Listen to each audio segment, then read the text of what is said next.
Get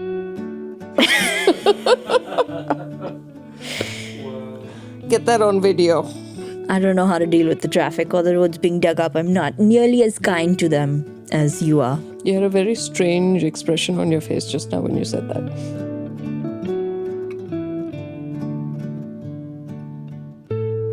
Hi, Dr. Sushma. Thank you for being here and for willing to share your story with us. I struggle sometimes with introductions because I don't like giving people a couple of words. Usually doesn't encompass them as a people. But among other things, like being a psychologist and opening and founding the Yash Charitable Trust, you're also the primary caregiver for your daughter Aarti, who lives with autism. And I know that when Aarti was born, she had multiple health complications. And so I was just wondering if you could sort of paint us a picture. How old were you? Where were you? What was happening? Sure. So Aarti was born in 1986. I was close to 30 at the time, and had in all, according to what the doctors back then used to say, had good health. When we went for our ninth month checkup, the doctor couldn't detect a heartbeat, and so I had an emergency C-section. They do what's called the fetal, she had fetal distress.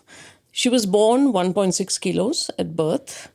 I don't think she was ready for the world. She looked terrible, and she looked really distressed, generally. Again, there was no, at that particular hospital, there was no neonatal unit. And so she was put in an incubator for 2 weeks. And that's how the first, she sort of came into the world, just not ready for it, in my view. And I wasn't ready for, what subsequently happened, which was she had a hole in her heart. And so she used to get frequent upper respiratory tract infections, apart from being very low birth weight. And what that did for her was it was difficult for her to latch. So breastfeeding her was an issue. I was engorged and just having a real hard time pumping and all of those things. So it was a kind of a vicious cycle for the first couple of months for sure. And fortunately, I had my parents who support, and the Indian tradition, you go back to your mom's house, thank God for that. So I was there and we took turns. She didn't sleep, Aarti didn't sleep a lot. So we all took turns in just trying to sort of soothe her and calm her down and sort of help her get accustomed to the world around her. So the upper respiratory tract infections were very frequent. And the doctor suggested that we move out of Mumbai. She was born in Mumbai, to a drier climate. So we did that after a few years. But initially there were a lot of antibiotics, a lot of just the other things. And she already had, one would presume, developmental delays. But the upper respiratory tract infection set her back further. And so her developmental delays were sort of heightened by all the physical difficulties that she had. By development delays, you mean when she would start walking or when she would start talking? Right. So generally there's sort of sort of benchmarks that one would say children develop at. For example, the social smile. Typically it happens at 3 months, whether the infant will recognize a primary caregiver and, those who are part of the family or the household. She didn't have that. She just was a very blank kind of expression on her face. There was no social smile. She didn't turn over when she needed to. She didn't crawl at all. So there were none of those initial, sort of behaviors that she should have exhibited at the time. I knew that she was delayed for sure. And then started physical therapy, occupational therapy, all of that very early on. Sorry, how early on can you start occupational therapy? 6 months. You can start it earlier too. She had to hold up her head, basically. So I used to carry her and take her by bus from Juhu, where we lived, to Haji Ali. The children's hospital there was fairly well equipped in those days to, work with children that young and who also had some delays. And so she was getting OT and PT from around 6 months onwards. And that was by virtue, I have to say this because a lot of people say, oh, you're a psychologist, so you know. No, I know because I'm a mom. And it's just, something that you want to intervene with as soon as possible. At least I did.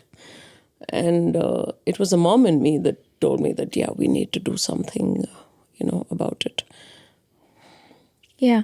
Because I'm trying to, understand kind of what you were told, right, by doctors in terms of, okay, she has a hole in her heart. This is going to affect her in X, Y, Z ways. One of the things that you mentioned that kept happening were the respiratory infections. Did they tell you when it would end, how to deal with it? Yeah, it was traumatic for me because I had to keep her on my lap and keep her still while they did so it's like a machine where they detect the heartbeat and then you get a graph. And she had to keep still to do that. And it was very difficult for her. And they tried to sedate her, which was very difficult for me to, take as well. So every couple of months, we had to go through this exercise. Now, fortunately, by the time she was about 4, it closed automatically.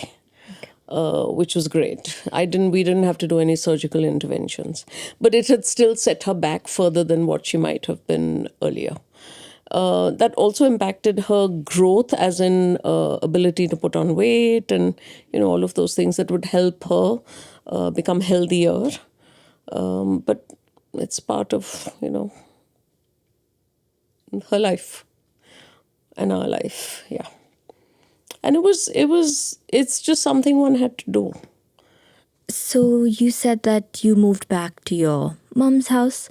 What other support circle did you have at that point? My parents were the primary. Then I had my brother was close by. My sister was not close by. So that was family. And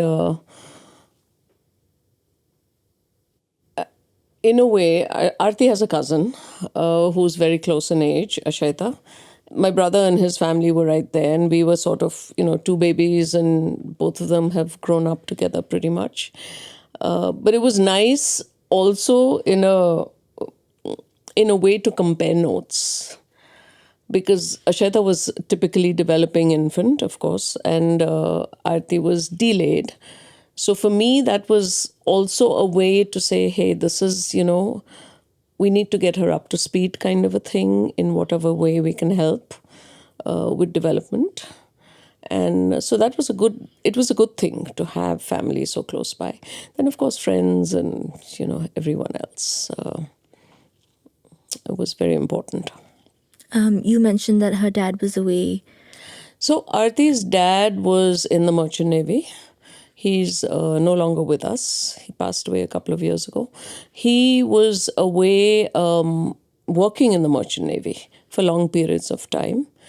He was there when she was born, but subsequently after that, he, of course, had to go back out to sea and was absent from her life and our life for several months of the year, which was, challenging for her as well, I'm sure. And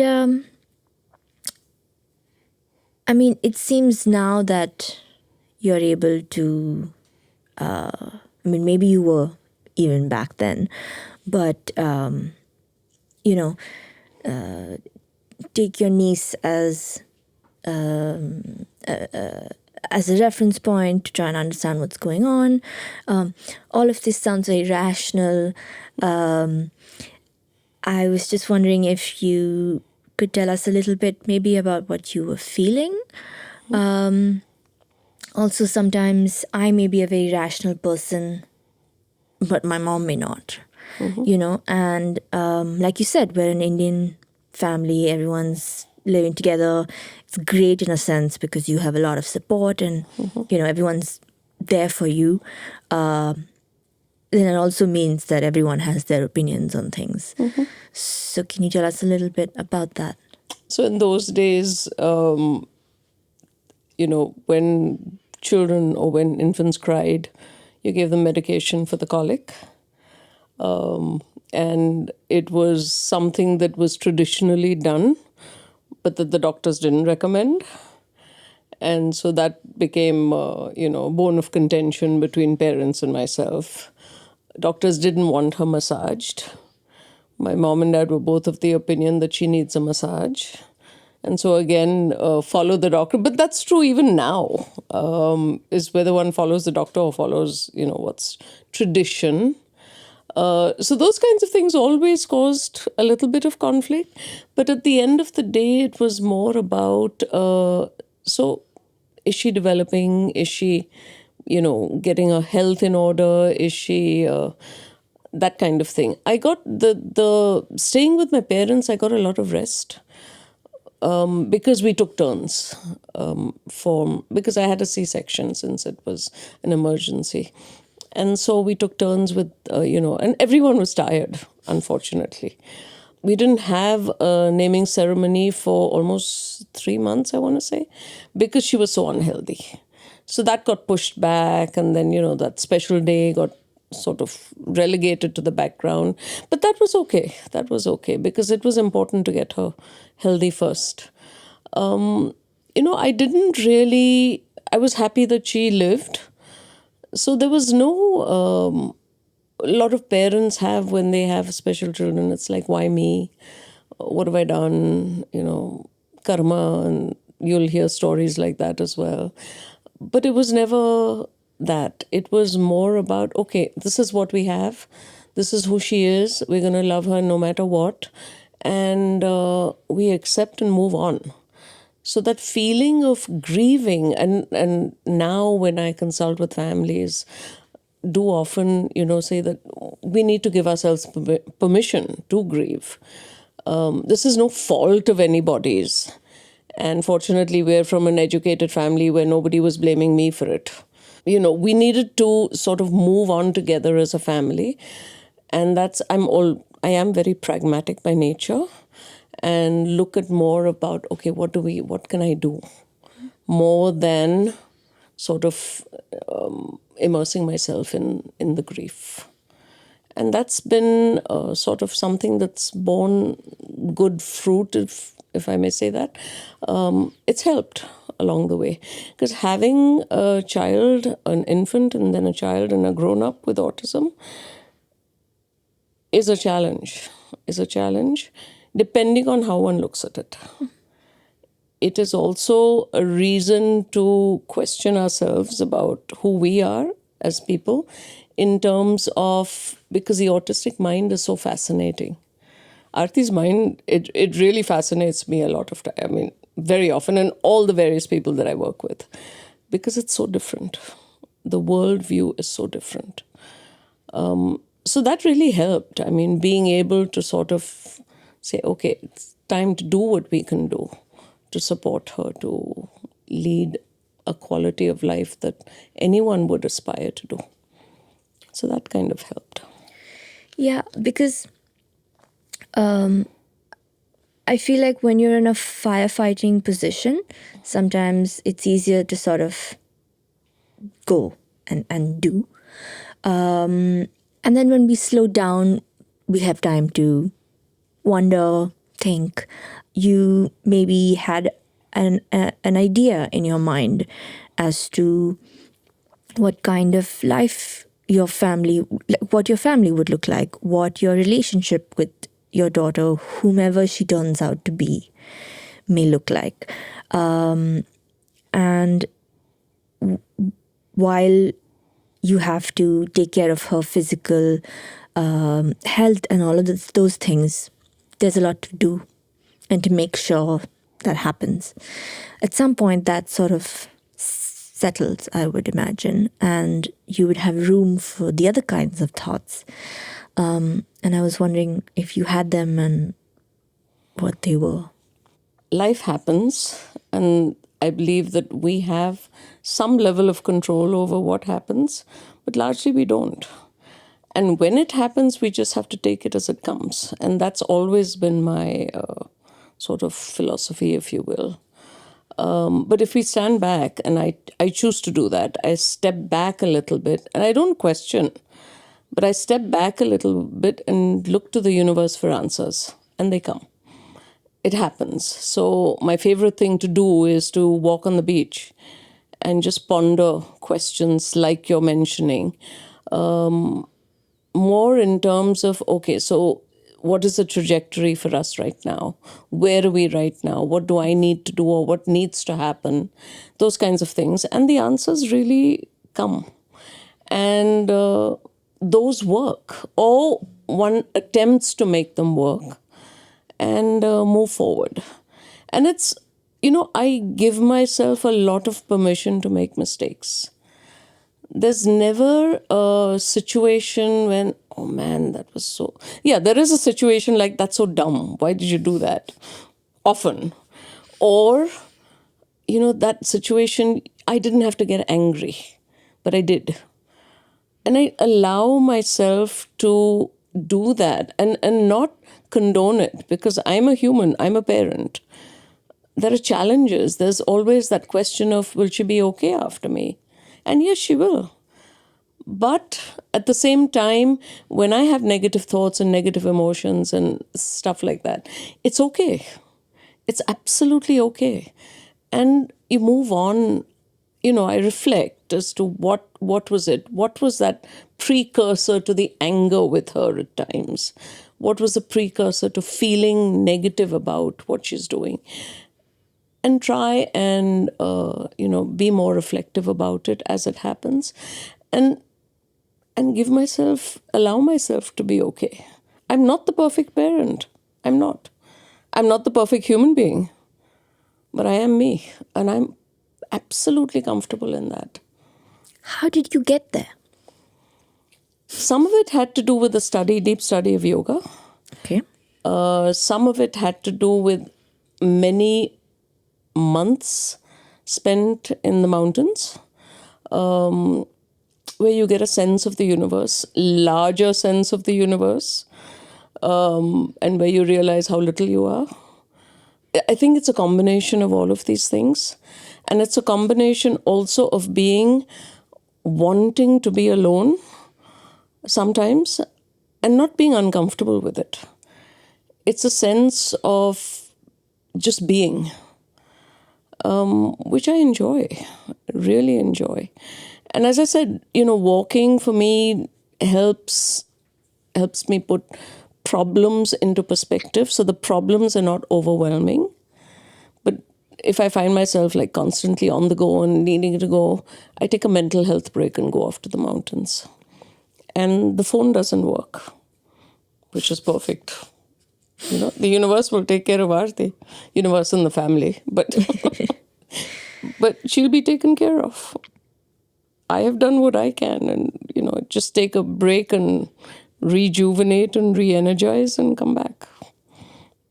It's really nice to know that you can do that and that you have found a place, because like you said, things will keep happening in life, and you can only self-regulate so much in a moment of emotional provokedness. You started to mention a little bit about, how Aarti's worldview is different.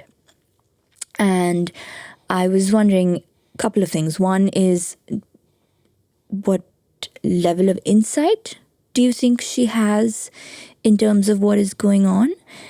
Because I was wondering how that has impacted your learning journey with her, right? Because if Aarti understands to a certain degree that she has these limitations but these strengths, then maybe she's able to support you in your attempt to support her.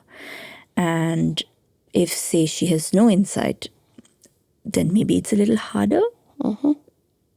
So Aarti has, Ira, as is typical of a lot of people with autism, language difficulties, right?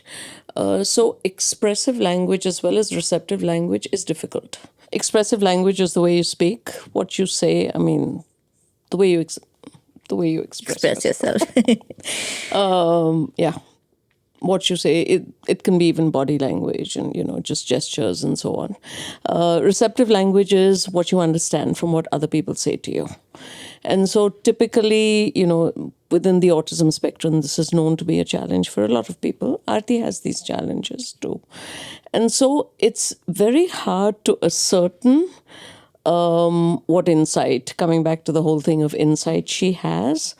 At times, she does indicate that she has it. She's very perceptive about my expressions and what those expressions convey. So she'll then check back with me. Are you happy, or are you angry, or are you sad, or are you whatever? So she will check back to make sure she's understood that correctly. And that really creates for a very rich communication in that sense, because we are talking on a different level at that point in time. So she has some insights. Over the years, we've talked a lot about autism and how she's just different. In that, her brain is wired differently.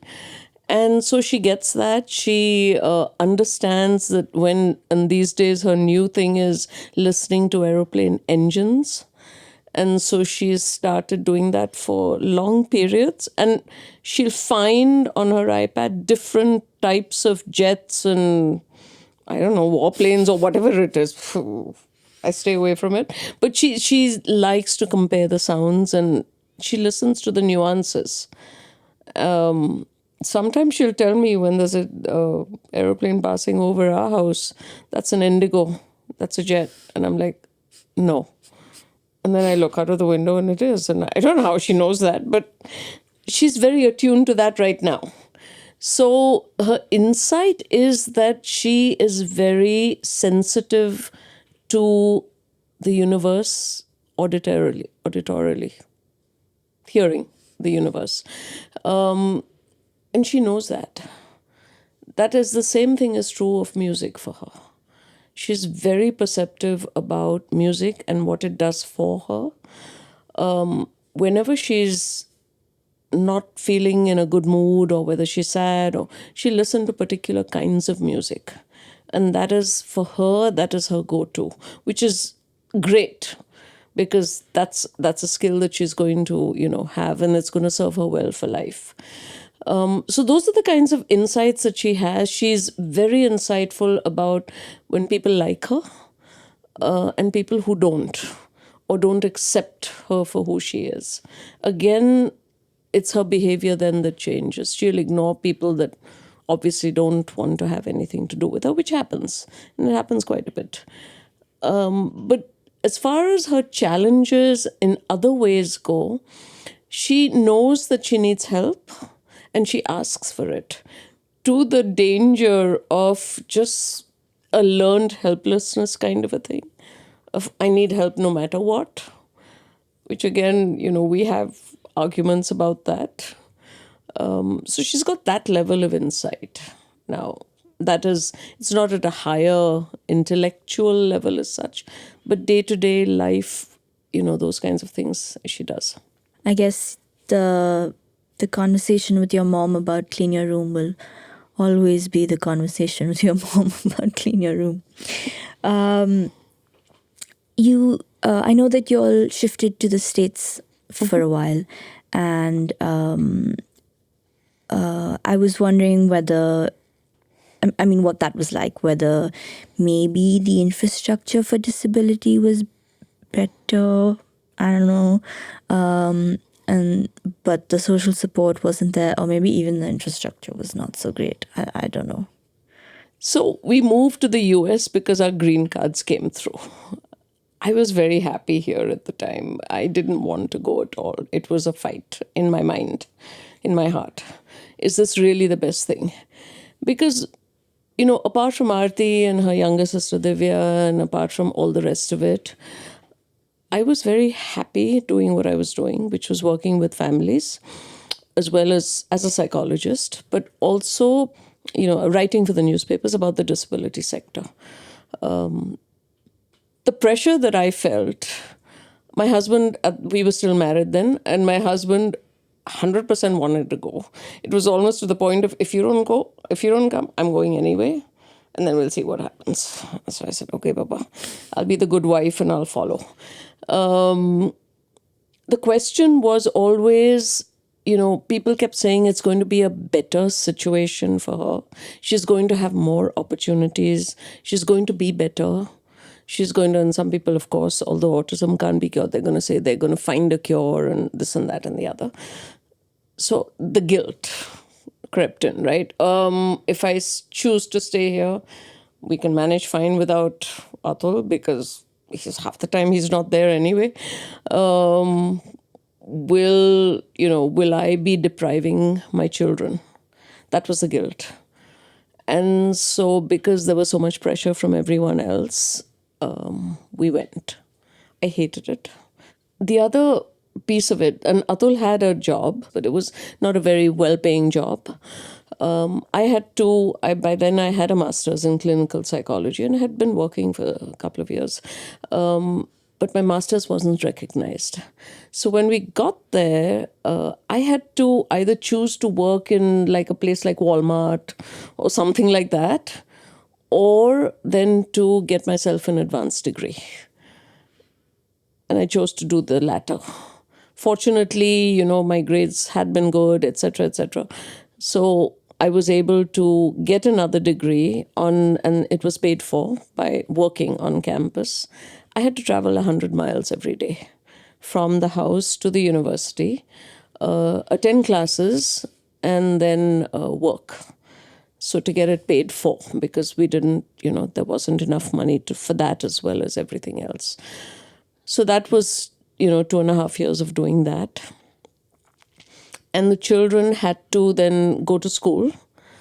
Aarti went into the public school system because the law in the United States is very, very strong in terms of you have to abide by it. So she was able to get, she had to be enrolled in the public school system. And then she finally got a diagnosis of autism there. Prior to that, everyone in India, it wasn't very commonly identified back then. And so she was in this awful, disrespectful, terrible category of mental retardation, which is the worst possible thing one can call people.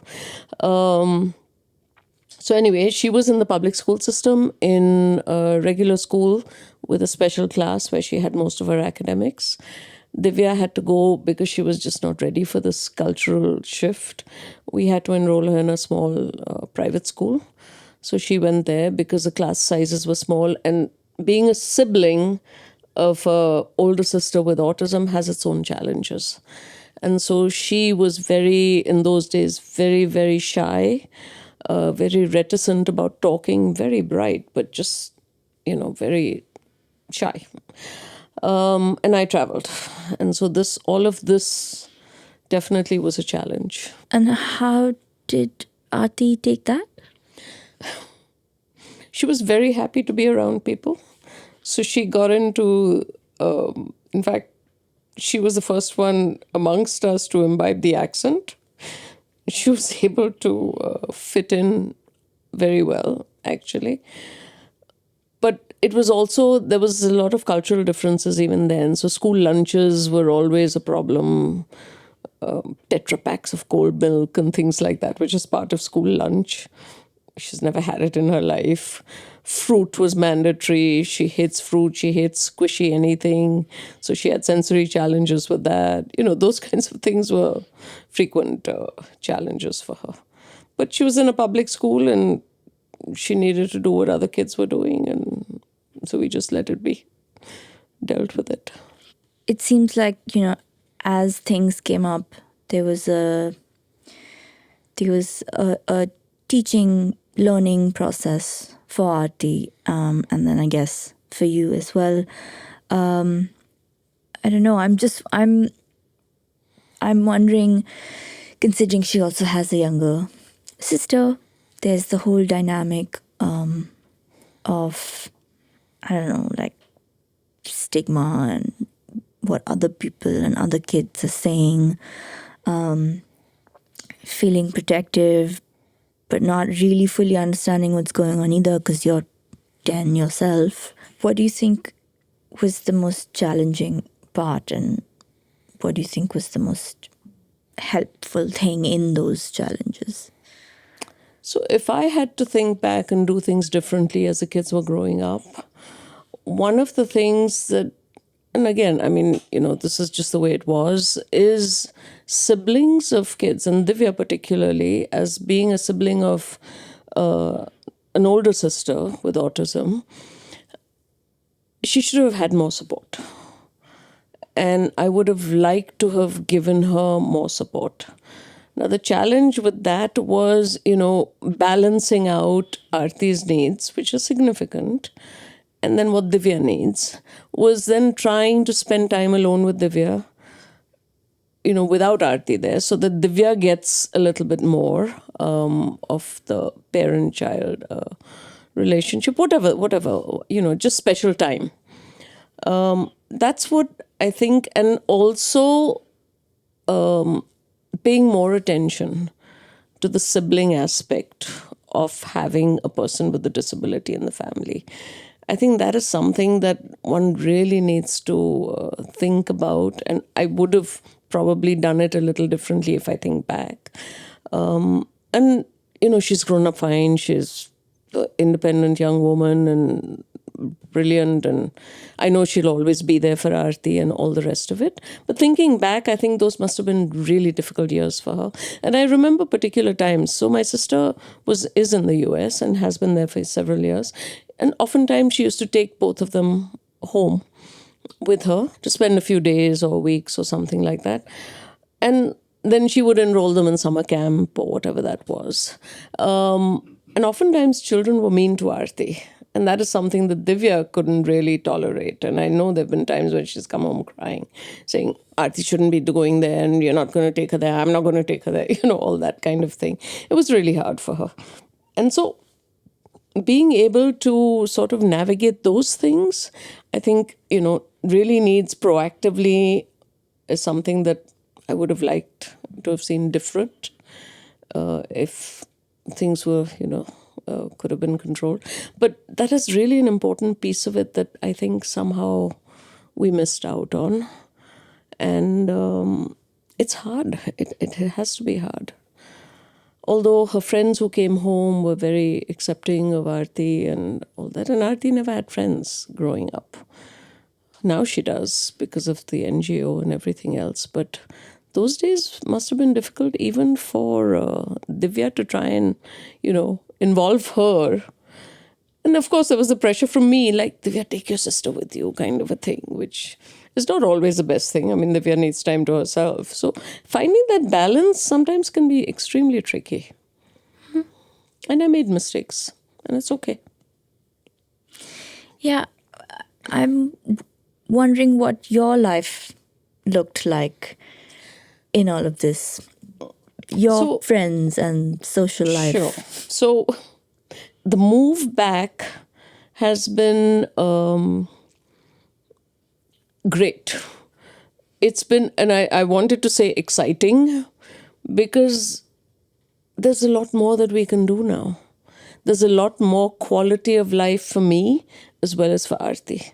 My quality of life being the only caregiver and, being the primary caregiver and having just that role and then my work role, it was a very poor quality of life.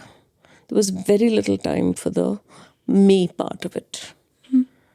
And you might have a question of why didn't you, you were divorced, reasonably good looking, why didn't you go out and date or whatever? There was this thing of guilt. It was always about, I can't leave her alone, and that has always been there. Now it's no longer there because there's so many support systems in place. over here. Because you mentioned earlier as well, right, that you were thinking, okay, how do I make sure that she'll be okay if I'm gone? I guess I'm wondering whether you can work towards that place. Sounds maybe not nice to say, but can a parent, can a primary caregiver of someone who struggles with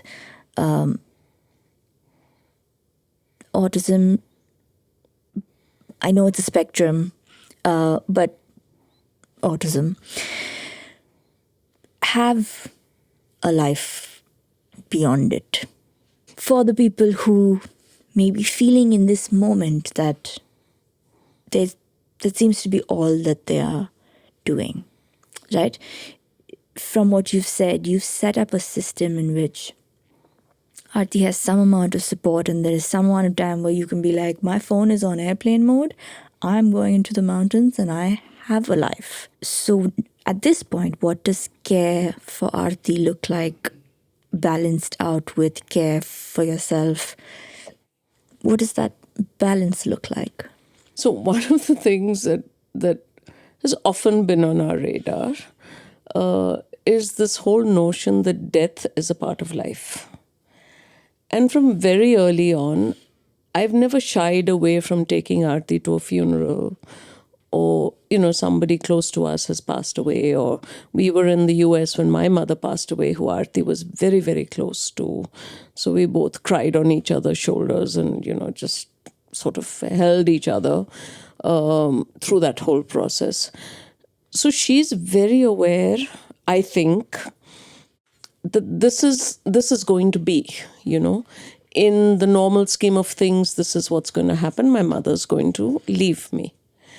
Now, what that also is helping us do is to carve out for Aarti in her mind, and I'm hoping this is carved out because she's not going to say this to me, that yes, I am responsible for myself. And yes, I'm a thinking, feeling adult, which she knows, and she knows she's respected.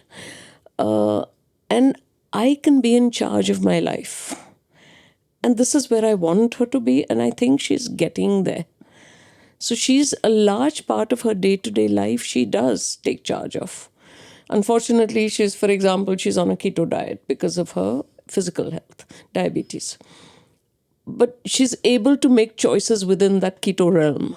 So these kinds of day-to-day things, so like on a Sunday, she has a friend who lives close by who plays the tabla, and she likes to bully him. So on a holiday, if we're not doing much, I say, Aarti, why don't you walk over, check out what Anand's doing? And she'll walk. She'll go there. She probably won't do anything very much. But again, it is, something that she enjoys or will be in charge of doing for herself. So like that, we're trying to get her along the way of, with support, the supports that she needs. Is like she doesn't have a clue about finances. She wants to see a movie. She doesn't know how much a movie ticket costs. Those kinds of things. But with the supports in place, trying to get her to take charge of herself and her choices and be comfortable in her own skin. And fortunately for her, because she has this intense passion for music and just the sounds of the universe, she's happy just listening to those and doesn't necessarily need to be around somebody all the time. And that's such a wonderful place to be. So I'm in a very good place in terms of I have to do blah, blah, blah, blah. I have to make sure I have enough money. I have to make sure she has a roof over her head, that the support system knows, who Aarti is, and they love her to death. And they really do, whoever we have right now. Get all of these things in place. And, and when it's time, it's time. And I'm absolutely okay with that. The universe is going to take care of her. I believe that. I can't control everything. And accepting that, and accepting that I can't let Aarti's needs consume me, because then I'm not an adequate caregiver. If I'm going to be angry, frustrated, anxious, depressed, sad, blah, blah, blah, blah, blah, blah, I'm not an adequate person. I feel. I feel. I owe it to my daughter. My responsibility is to be the best parent I can be. I owe it to her to respect her because she's an adult. I'm not in charge of her life for the rest of her life. She is in charge of her life for the rest of her life. I just need to provide that support system so that she can do that and be the best version of herself that she can be. Is that the right way to do it? I don't know. I just know it's the most respectful way to do it, is to give her that unconditional love of who she is and allow her to be. So she's brought into my life, I think, patience for sure, because one needs a lot of it. But just seeing the larger, important aspects of life, which are about relationships, which is about kindness, which is about compassion, which is about humility. There's no pride. I mean, there's none of the ego. And I've learned that. Yes, I'd learned it from my study of yoga, and yes, I'd learned it from other experiences I've had. I've seen death very closely up, in my days in the mountains and so on. But I think that was the grounding kind of a thing. And having her in my life has brought it more into the forefront of, my ego is just not, coming in the way kind of a thing. So that realization is also with having her in my life. Yeah. This idea of giving her the respect of being an adult, and that's hard for people to do, even if the person doesn't necessarily have an intellectual disability. It's still hard sometimes to give anybody in any sense weaker than you the respect of a whole human person being. And I know that you've talked about things that Aarti's ended up teaching you about seeing the world differently. And I was wondering if you would be able to articulate for us what that means for you, in the sense you said her worldview is different. What does that mean? And what does it mean to give her the respect of a person, despite having a different worldview? Why is it difficult why is it hard for us to give someone who's different the respect of being a person? I think it's important. And I think me as a person, even growing up and then college, Xavier's College, and all the other experiences that I've garnered over life, accepting of diversity has been very critical from a very early age.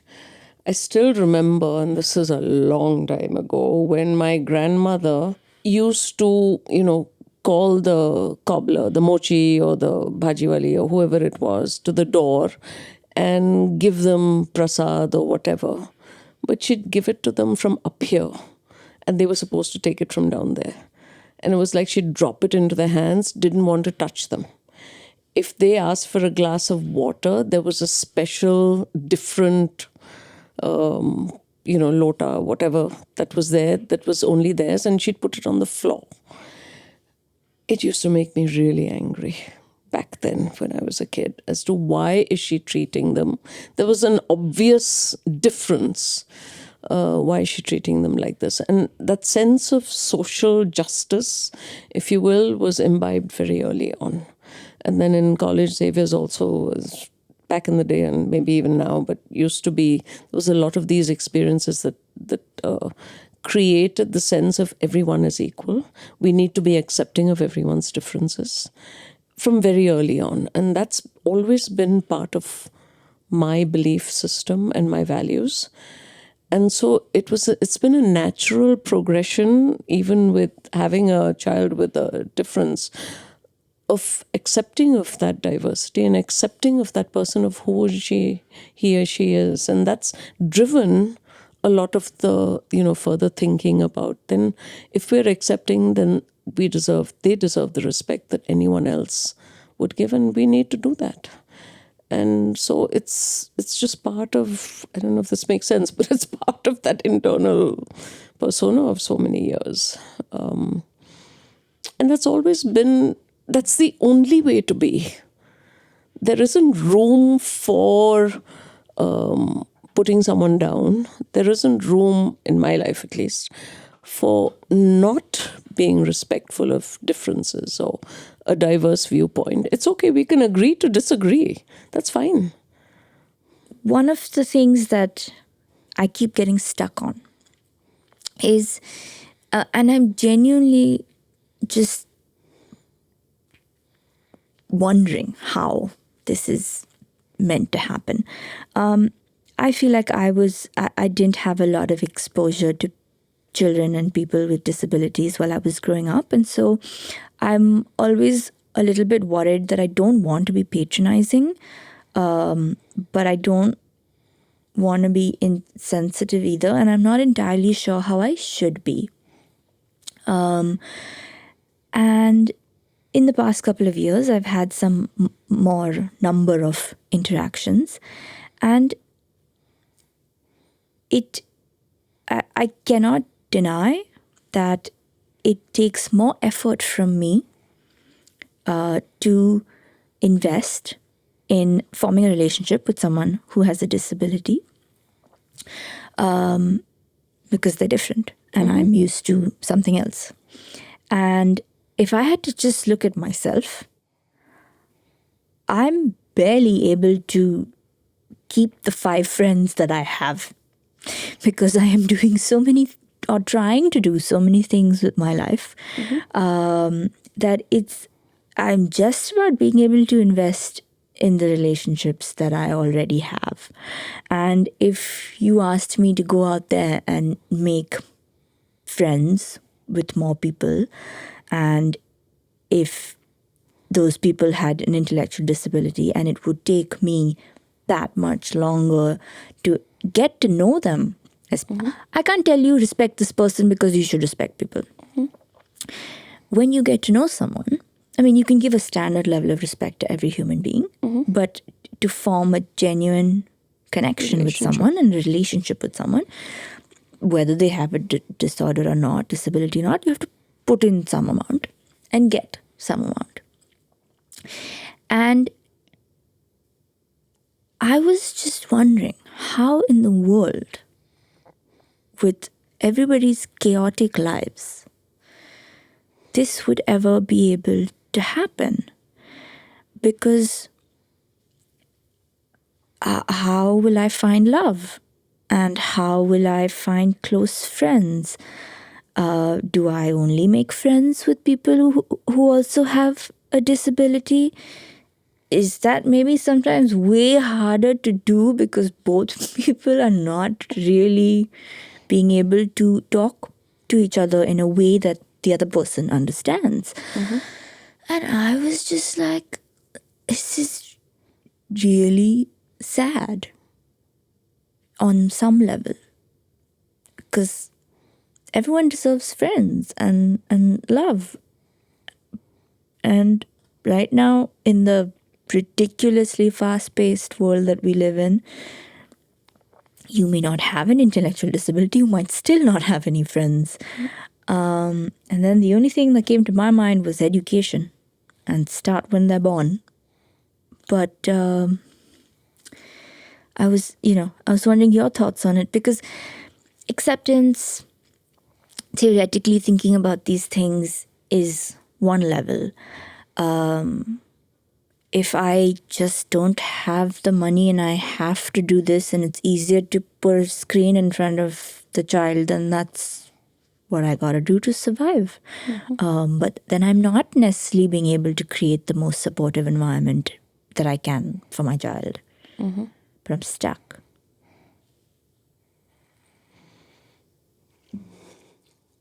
being around a lot of people with disabilities, for me, has been eye-opening in how limited I am. Because there is unconditional love from a lot of the people that we work with, for example. It's just there. It's just there. I mean, I walk into a training center and there's like, you look tired today. Would you like a cup of tea? Or I haven't said anything, but it's like, it's just that perception of, I think we as neurotypicals just have to take the time to stand back and just listen and watch and open our arms to see, what the possibilities are. There are times when Aarti, and, people have to get to know her, but there are times when people say, oh, I haven't seen her in so long, I really miss her, kind of a thing. And Aarti, likewise, I really miss so-and-so. I said, well, then WhatsApp them. Your spellings might not be the greatest, but you can certainly get your message across. So I think you're right about the fast-paced, crazy existence that we have, but we've created it. Do we have to do all the time? That's a question we have to ask ourselves. Can we just let go and just be? Another question that we have to really... And I'll tell you, honestly, it's not only Aarti. There are several people that I know right now who are just happy being. They don't crave that relationship that we think everyone should be around people. They have a different sort of dynamic with their world. And it's okay because they're just happy in that sense, in that way. Yes, I mean, we want companionship, we want relationships, but is that true for everyone? I'm not so sure anymore. Having been around a lot of people who are neurodiverse, and I myself am very happy alone. So is it a need? I don't know anymore, honestly. But I would say that if we could just step back and, as you and everyone else in your circle kind of just watches, the answers will come about how much value a relationship with somebody who's neurodiverse has. I also want to put in a caveat here, I mean, whether you ask it or not, is that I don't really have all the answers to anything. But I do know that we have to take charge not only of our own lives, but also take charge and be okay with even all, the negative emotions that might come, the anxiety, the worry. But again, that's just a part of it. It's not, we have to be able to see beyond that. And this whole issue of what can I do and what can I control and what I can't is a really important one to try and understand. Which creates then, at least for me it's worked, is just to create that sort of, this is what I do have control over. Take her to a nutritionist, get her on a keto diet. But then, as much as she hates it. As much as, yeah. But, these are the things that I can help with. There are some things that I can't control. And I have to be okay with that. I think most often we give more attention to the things that we can't control, which then gives them more. And we allow them to overpower our lives. And then, gives them more, makes us feel more overwhelmed by them versus focusing on the things that maybe we could do something about. Thank you so much for sharing all of that. And I think I'm definitely going to do less and be more. Good luck. Great. There's something that we do at the end of each episode, which I think works beautifully for this one. At Agatsu, we practice something, or we propose something that everyone practices called emotional hygiene. The idea is that, there are many components. One of them is that we should focus on the little things and allow the things that bring us joy to bring us as much joy as we allow the not so good things to bring us not so good feelings. So I'll give you a clipboard and we will both write down something that didn't go so bad today. Okay. And now you write. Something that didn't go so bad. Or that went well. So do I write? Yes.